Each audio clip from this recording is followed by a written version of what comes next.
भावड्या तुला सांगतो आपल्या राजूचा स्वयंपाकात आणि मसाल्यात कुणीच हात धरू शकत. मसाले भात आली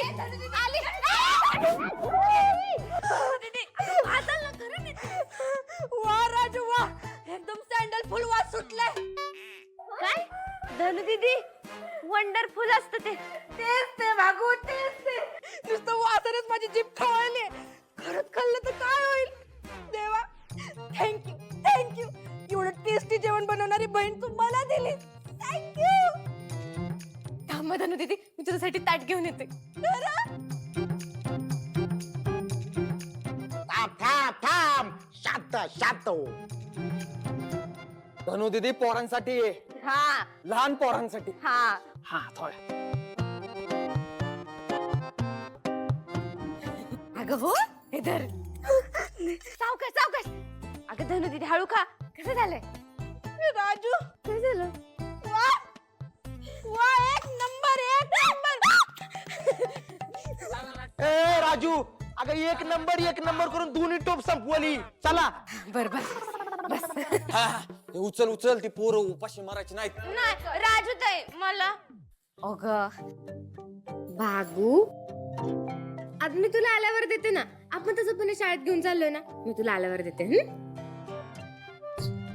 ठीक आहे शाणी आहे. राजू हे झालं का नाही मला पण नानींकडे जायचं स्वयंपाक करायला.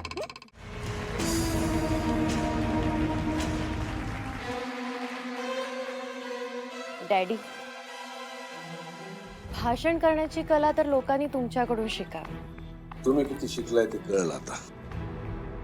आजच्या कार्यक्रमाच्या सत्कार मूर्ती डॉक्टर तुळजा जगताप यांना मी अशी विनंती करतो की त्यांनी त्यांचं मनोगत व्यक्त करावं.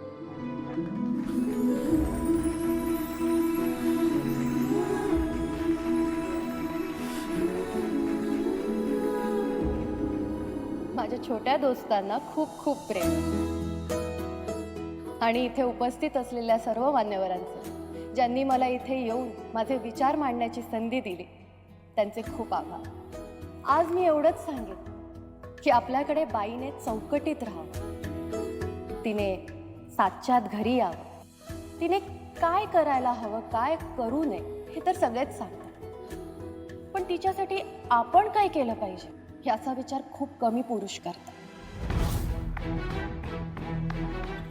मी खूप नशीबवान आहे की असा पुरुष माझ्या आयुष्यात आहे. माझा नवरा सूर्यकांत जगताप. बाईच्या आयुष्यात सूर्यासारखा तिच्या पाठीशी खंबीरपणे उभा राहणारा नवरा असेल ना तर माझ्यासारख्या हजारो लाखो तुळजा आपली स्वप्न पूर्ण करू शकते. कारण आजही अशा कितीतरी बायकांना आपल्या घरातल्या पुरुषांना गरम जेवण देता यावं, त्यांच्या सेवेसाठी 24 तास कोण ना कोणतरी हवं म्हणून आपल्या नोकऱ्या सोडाव्या लागतात. मग अशा वेळी आपला समाज त्याला त्यागाचं लेबल लावतो आणि आपल्या चुका लपवतो. पण खरं सांगायचं तर नुकसान आपल्या समाजाचंच आहे हे त्यांना कळत नाही. काय डॅडी मी खरं बोलते ना. आता बघा आपल्या समाजात डॅडींसारखी माणसं असतात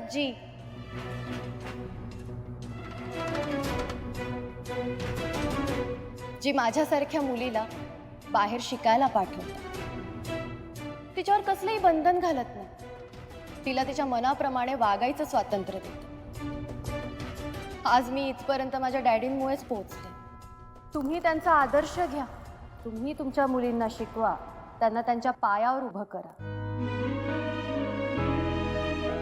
मग त्या एक चांगला समाज निर्माण करतात. एवढं बोलून मी माझं भाषण इथेच थांबवते. थँक्यू.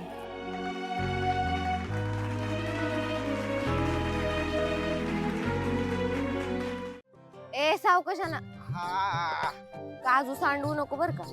वय बाई उचले गरम येते. कितवीत आहात तुम्ही? अरे वा. आणि तुम्ही? आठवी.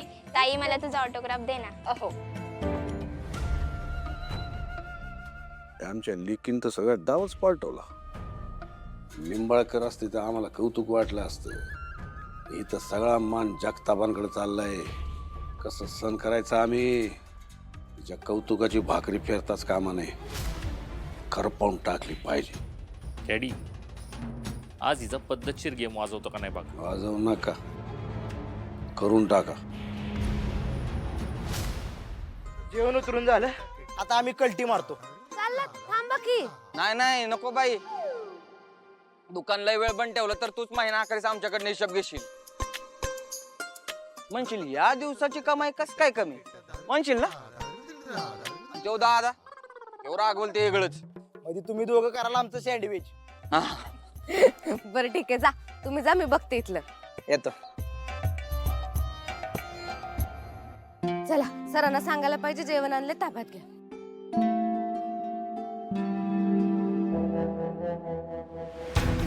ए छत्र्या, मैदान मोकळ आहे बरं. ऐक की काय सांगतोय ते, नीट लक्ष ठेव. मी काम तमाम करतो. घ्या लवकर उरका.